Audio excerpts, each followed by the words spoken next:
자, 상담 연구 방법론 이제 출제 토픽 6번째 조작적 정의. 여기에 대한 이제 실전 문제 풀이를 시작하도록 하겠습니다. 자, 첫 번째 문제 구성 개념. 우리가 구성 개념이라 나오기도 하고 구인 뭐 이렇게 나오죠.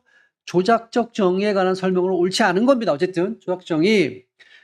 추상적 개념을 측정 가능한 관찰 지표로 구체화한 자료다. 측정 가능. 뭐 당연히 맞는 거죠. 오케이. 이건 맞는 표현. 개념을 조작화할 때는 변인, 변수가 가질 수 있는 속성들에 대한 변동성 범위. 뭐 예를 들어서 나이가 연령이라 그러면 뭐 연령이 변인이라 그러면 10세에서 50세 예를 들어서 이렇게 줘야 되고, 뭐 우리가 로젠버그 척도나 척대 보면 0점에서 40점 요걸 얘기하는 거예요. 그 변인의 범위를 분명히 해야 된다. 몇 점부터 몇 점까지. 이건 맞는 표현이죠. 주어진 변이를 구성하고 있는 다양한 속성들에 대한 정밀성을 고려해요. 조작적. 이건 뭐 그냥 읽어봐도 여기 보면 다양한 속성을 고려하라 그랬잖아요. 왜냐하면 이 구성 개념 이게 추상적이니까 다양한 하위 차원들이 있단 말이에요. 하위 속성들이 쫙 있단 말이에요. 뭐 우리가 강의 중에 그 포인트 강의에서 봤으면 삶의 질 얘기했잖아요. 여기 속성이 뭐가 있을까요? 여기 아래에 보면 뭐 신체적 건강, 심리적 안정감, 또 뭐 있어요? 경제적 안정, 사회적 관계, 뭐 많이 있잖아요. 이런 것들을 잘 고려해서 조작적 정의를 내려야 된다. 그래서 이제 복수 지표를 쓸 수 있죠, 당연히. 자, 슈퍼바이저의 발달을 어떻게 정의를 내렸냐면 제공한 슈퍼비전 총 횟수라는 단일 지표로 정의하는 것은 조작적 정의 한 예다. 맞죠? 복수 지표로만 정의하는 게 아니에요. 단일 지표로 정의해도 그건 조작적 정의입니다. 뭐 슈퍼바이저 발달을 이루는 건 여러 가지 있잖아요. 뭐 지식이 증가, 기술 향상, 뭐 경험 축적. 그러니까 여러 가지 속성이 있는데 그중에 나는 슈퍼비전 총 횟수 요거 하나만 가지고 할 거야. 이거 단일 지표로 한 거잖아요. 이것도 조작적 정의가 됩니다. 복수 지표만 되는 게 아니라, 그러니까 단일 지표 방식이 있고 복수 지표 방식이 있는 거예요. 모두 조작적 정의에 해당합니다. 조작적 정의는 모든 연구에서 통용되는 개념에 대한 이거 틀렸네요. 조작적 정의라 그랬는데 추상이라는 말이 웬 말이야. 이건 뭘로 고쳐야 돼요? 구체적이라고 바꿔야 돼요. 보편이라는 말을 안 써요. 특정이라는 말을 써야 돼요. 특정한 뭐 방향을 지향한다. 특정한 방향, 뭐 언어적 표현을 지향해야 된다. 뭐 이렇게 바꿔야 되죠. 완전히 성격이 달라진 겁니다. 자, 그래서 1번 문제는 5번이 정답이 되겠죠. 자, 이제 2번 문제. 또 이게 전체적인 일반적인 순서를 묻는 겁니다. 그럼 문제 제기 먼저 연구 문제, 그죠? 3번은 무조건 안 되고요. 그 다음에 설계 들어가는데 설계 앞서서 가설 설정이지. 가설이 설정이 되어 있어야지만 그 가설을 검증하기 위한 설계를 하고 그 설계도에 따라서 자료 수집을 하고 이렇게 되는 거잖아요. 이 가설 설정을 알아보기 위한 설계가 들어갑니다. 디자인이 들어가는 거죠. 가설 검증, 뭐 여기에는 뭐 자료 수집 방법을 뭘로 할까 이런 거 다 들어갑니다. 그리고 이제 예비조사, 본조사 요것이 이제 자료 수집 단계죠. 자료 수집 방법은 연구 설계에 들어가는 거고요. 그 방법을 뭘로 할 것인가를 명시한 거야. 근데 예비조사 요거는 자료 수집을 하는 거야. 그냥 수집 단계. 여기. 그 다음에 자료 분석, 그 다음에 결과 해석하고 보고서 작성하는 거죠. 그러니까 2번은 2번이 되는 거지. 여기 이제 특별히 양적 연구라고 해놨고 조작적 정의. 이게 뭐 수치화하는 거잖아요. 양적 연구죠. 옳지 않은 거 골라라 이렇게 나왔어요. 추상적 구성 개념은 늘 추상적이죠. 실증적으로 검증하려고 관찰 가능한 지표로 구체화하는 것이다. 관찰 가능, 뭐 이런 걸 이제 측정 가능 같은 말이죠. 다 경험적으로 감각을 통해서. 오케이, 조작정의 맞죠? 정확하게. 2번. 동일한 개념이라도 연구자의 이론적 배경, 관점에 따라 다르게 정의 내릴 수 있죠. 당연히 그렇죠. 뭐 예를 들어서 우리가 이미 충분히 했습니다. 우울이라 그래도 누구는 이걸 객관적 지표로 할 수 있고 누구는 주관적 지표로 할 수 있고 뭐 행복이라 그러는 것도 인지적인 측면에서 정의 내릴 수 있고 정서적인 거 연구자마다 다릅니다. 그러니까 연구자마다 다르게 정의 내리니까 연구 결과도 달라질 수 있다. 여기까지 좀 이해해 두실 필요가 있죠. 2번도 맞는 표현이 되는 거죠. 추상적 구인의 다차원적 속성을 포괄적으로 측정하기 위해 복수지표 활용할 수 있다. 활용해야만 한다. 이 정도 느낌이 아니고 바람직하다야. 바람직하다. 그죠? 네, 단일 지표 방식이 있고 복수지표 방식이 있다. 제가 설명드렸습니다. 이것도 맞는 표현이죠. 행위자가 부여한 의미를 이건 뭐 아니네요. 무조건 아니에요. 좀 이따가 여기 수량화와 밀접하고 측정 가능한 형태의 계량화, 수치화를 한다라는 거잖아요. 이건 물론 양적 연구에 맞죠. 자, 여기에서 이제 여러분 우리가 질적 연구는 조금 진행하다 보면 자연스럽게 만나게 되는데요. 행위자가 부여한 의미, 자, 이 의미를 파악하고 싶다. 이건 굉장히 주관적이잖아요. 예를 들어서 뭐 서울역 노숙자가 있다고 하면 저 사람이 하루에 술을 몇 병을 마실까 이걸 측정해. 이런 건 양적이죠.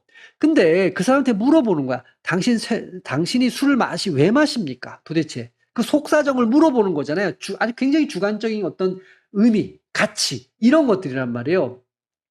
그러니까 이건 대표적으로 이런 거를 우리가 질적 연구라고 얘기를 해요.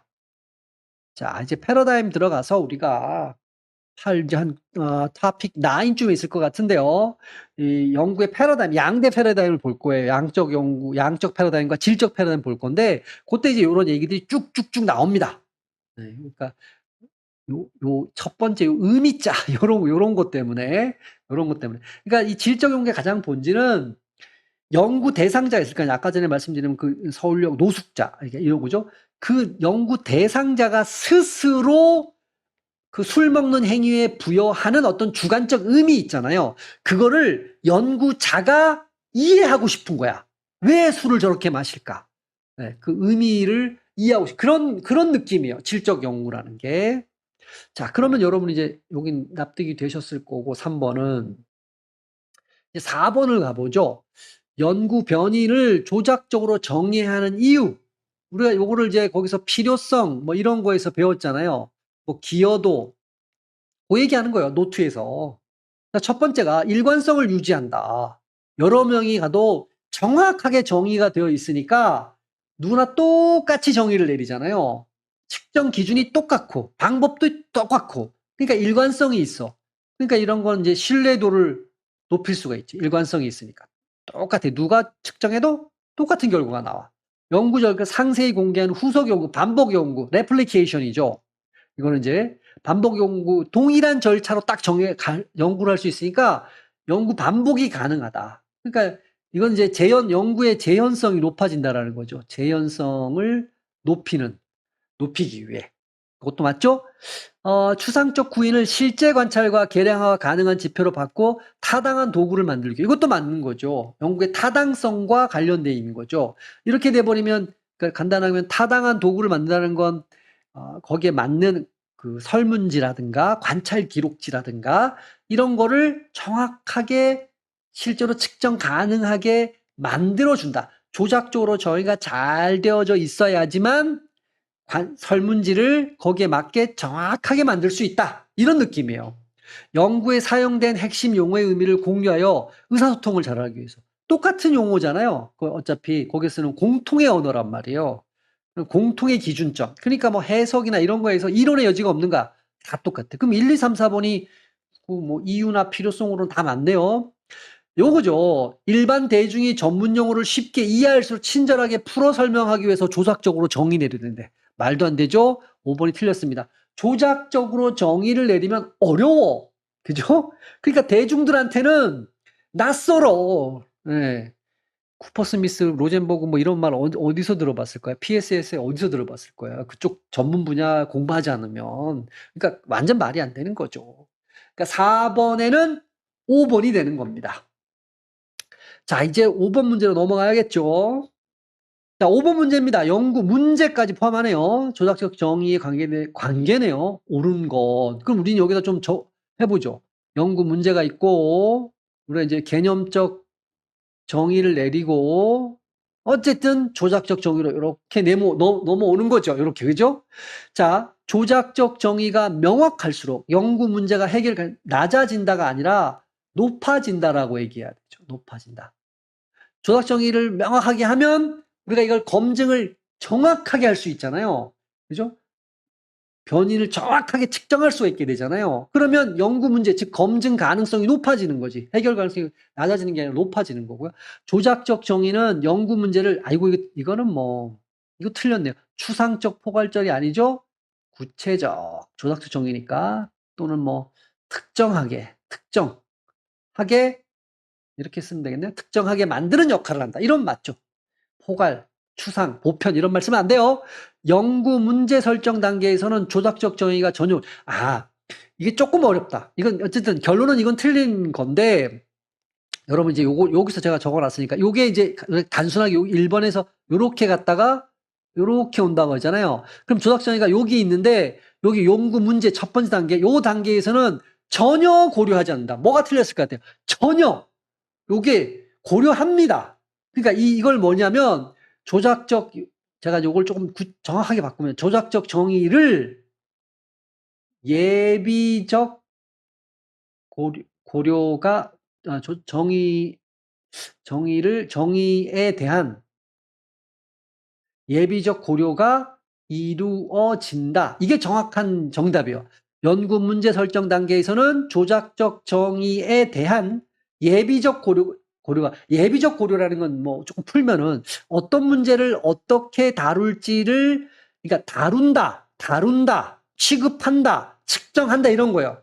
야, 어떤 문제, 연구 문제가 있죠. 어떤 문제, 연구 문제를 어떻게 다루지? 그러니까 그걸 좀 생각한다라는 거예요. 요거는 좀 나중에 가면 로젠버그 걸로 좀 가야 돼. 요거는 뭐 다른 걸로 좀 가야 되겠네. 뭐 이런 거 있잖아요. 예비적 고려 정도가 이루어진다. 전혀 고려하지 않기 때문에 틀렸다. 조금 어려울 수도 있는데 여러분 뭐 시험 나올 때 전혀, 뭐 반드시, 언제나, 항상, always 이렇게 나오면 틀릴 확률이 상당히 높죠. 100%는 아니고 한 99% 정도 틀리죠. 자, 연구 문제에 포함된 핵심 구인들은, 자꾸 익숙해져, 구성 개념이에요. 추상적, 조작적 정의를 통하여, 그렇죠. 조작적 정의를 하면 측정 가능한 변수로 변환된다. 우리가 변수에 연결해서 많이 봤죠. 조작적 정의를 함으로써 드디어 측정 가능한 뭐가 된다? 변수가 된다. 이 얘기예요. 맞는 얘기잖아요. 그죠? 맞는 얘기 고르래. 옳은 거. 계속 헷갈려. 뭘 골라야 될지 몰랐어. 자, 4번이죠. 그러니까. 옳은 거 고르라 그랬으니까. 5번. 조작적 정의는 연구 문제를 뭔 말이에요? 연구 문제가 질문의 형태인데. 그죠?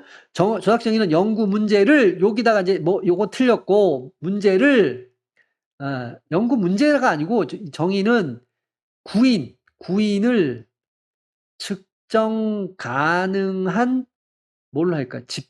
지표로 바꾸는 과정. 이렇게 정도, 뭐 여러 가지가 있지만, 뭐 이렇게 제일 중요한 말 이거 측정 가능하게 만드는 거다. 이렇게 볼 수 있겠죠.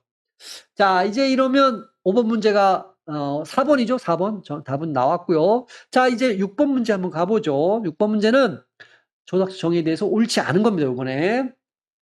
추상적 개념을 관찰 가능, 구체적, 측정, 뭐 얘기할 게 없이 핵심 단어 다 썼네요. 여기에. 조작적 정의가 구체적이고 명확할수록 반복 연구가 가능해진다. 당연하죠. 이것도 제가 핵심 이론 정리해서 다 예까지 설명해 드렸어요. 하나의 추상적 구인에 대해서 학술적으로 공인된, 이거는 뭐 틀렸다는 거 알겠죠? 조작적 정의는 다양한 정의가 가능하다. 이런 얘기죠. 뭐 이건 뭐 제가 충분히 말씀드렸습니다. 예를 들어서 뭐가 있을까요? 학업성 지도? 뭐 이런 거, 어떤 사람은 학기말 평균 성적, 그 점수로 조작적 정의라고. 어떤 사람은 뭐 학업 성취도 검사가 있잖아요. 학교에서 보는 시험 말고. 그걸로 조작적 정의를 할 수도 있고. 근데 여기서 보면 딱 공인된 하나만 밖에 없어. 그러니까 학업 성취도는 딱 하나만 있는 거야. 이런 거잖아요. 말도 안 되죠? 자, 측정하고자 하는 구인과 논리적 관련, 당연하죠. 그 개념하고 논리적으로 관련이 있어야죠. 지식이 축적되거나 정의가 변경될 수 있습니다. 이것도 뭐 수도 없이 얘기를 했습니다. 당연히 이건. 조작 정의를 통해 얻어진 지표가 원래의 개념 정의를 얼마나 잘 반영하는가. 요건 조금 어렵다. 5번은 맞는 얘기예요. 이게 지금 이 타당도 문제라는 건데, 타당도 문제. 뭘로 얘기를 할까요? 우리가 지금 많이 한 게 예를 들어서 자아 존중감이라고 해보죠. 존중감. 요게 이제 구인이잖아요. 구인. 예, 이제 개념인데, 자아 존중감인데 요걸 가지고 개념적 정의를 내리겠죠? 자아 존중감은 뭐다? 근데 자, 이제 이거를 요 구인을 개념 정의를 내리면 이거를 이제 측정해야 되잖아요. 그래서 조작적 정의를 내렸는데, 가령 예를 들어서 이렇게 내렸다고 치죠. 이 자아 존중감은 SNS의 좋아요 개수 이렇게 내렸다고 쳐요. 그러면 이게 타당도 문제거든요. 요 조작적 정의가 과연 자아 존중감은 뭐 자기에 대한 긍정적 평 어쩌고저쩌고 이렇게 낼 거 아니에요. 개념 정의에서. 이 개념 정의에 요거를 잘 반영하고 있는가라는 의문이 들잖아요. 아니 어떤 사람은 좋아요 개수가 100만 개고 어떤 사람은 5개야. 근데 그 5개인 사람은 자아 존중감이 높을 수도 있잖아요. 요런 게 타당도 문제입니다. 자, 7번입니다. 조작적 정의의 기능에 대한 설명으로 옳지 않은 겁니다. 구성 개념, 구인에 대해서 관찰과 측정을 가능하게 한다. 뭐 정확한 거고요. 추상적 개념의 의미를 구체화한다. 그래서 명료성을 제공한다. 그래서 의사소통을 잘 되게 되겠죠. 연구자들 간에. 동일한 측정 방법 제시로 연구의 재현과 반복을 가능하게 하죠. 레플리케이션 가능하다라는 겁니다. 측정 방법이 똑같고 절차도 똑같고. 자, 추상적 구성 개념을 과학적으로 탐구할, 그렇죠? 과학적으로. 수치, 계량적으로, 양적 연구를 할 수 있게 해준다. 이런 얘기죠. 개념의 본질적 의미를 철학적으로 규명하는 역할을 한다. 5번이 당연히 틀렸습니다. 이 5번은 뭐에 관한 얘기냐면요. 개념적 정의에 관한 얘기예요. 여기 보면 이 개념적 정의는 의미, 여기에 대한 규정을 하는 거예요. 본질적 의미, 다른 말로 하면 정확하게 하면 본질적 의미를 규정하는 겁니다. 그래서 추상적이다 또는 이론적이다. 또 하나 쓴다 그러면 철학적이다. 철학이 본질을 묻잖아요. 그죠? 요건 개념적 정의에 들어가는 겁니다. 이 5번은 뭐 X란 무엇인가? 뭐 X의 본질은 무엇인가? 이런 건 거기에 대한 답이죠. 근데 이제 조작적 정의는 측정 가능하게 구체적으로 얘기하는 거잖아요. 그래서 7번의 답은 5번이다. 자, 8번입니다. 조작적 정의에 대한 설명으로 옳지 않은 1번은 맞죠. 철학적 그 기원을 보면 브리즈먼의 조작주의에 기원하잖아요. 이건 맞는 거고요. 개념적 정의를 측정 가능한 구체적 지표로 변환한 거다. 이거 당연히 맞는 거고 추상적 개념을 실증적 검증을 위해 측정 가능하게 계량화한 것이다. 당연히 맞죠. 구체적으로 측정될 것인가를 명시한다. 당연히 맞고 동일한 개념에 대해 반드시 같은 조작적 정의를 사용한다. 아니죠. 5번이 아니라는 걸 알 수 있습니다. 조작적 정의는 연구 목적이 뭐예요? 어떤 상황에 따라서 조작 정의 다 달라질 수 있어요. 뭐 지능을 예를 들어서 한다. 동일한 개념이죠. 그럼 나는 IQ 검사의 그 수치로 조작 정의를 할 수 있고 누구는 뭐 이거를 학업 성취도로 조작적 정의를 할 수도 있다. 뭐 이런 겁니다. 그러니까 반드시 들어간대 또 같은 연구마다 달라질 수 있어요. 조작적 정의는. 자, 이제 8번의 답은 그래서 5번이고요. 자, 9번입니다. 조작적 정의가 아닌 걸 골라라. 수치화된 거잖아요. 속도, 신문항이 총점으로 측정한다. 쭉쭉 가다 횟수로 측정한다. 이거는 뭐 3번이 아니라는 거 알 수 있죠. 학업 성취도는 학생이 교육 도달한 정도. 이건 뭐겠어요? 조작적 정의가 아니고 이거는 개념적 정의죠. 정의. 그러니까 개념 정의라는 걸 어떻게 할 수 있는가? 앞에 얘기하면 본질적 의미를 얘기하는 거야. 학업 성취도에. 그럼 좀 다른 말로 얘기하면 여기에는 뭐가 없냐면 지금 어떻게 측정하는데 학업 성취도. 이 질문을 이렇게 해야 돼. 측정. 이거 어떻게 할 건데? 답이 있어야 돼요. 온도 측정 어떻게 할 건데? 온도계로 뭐 이런 거잖아. 수치 여기 나오죠? 여기 점수. 그래서 9번의 답은 3번이 되겠습니다.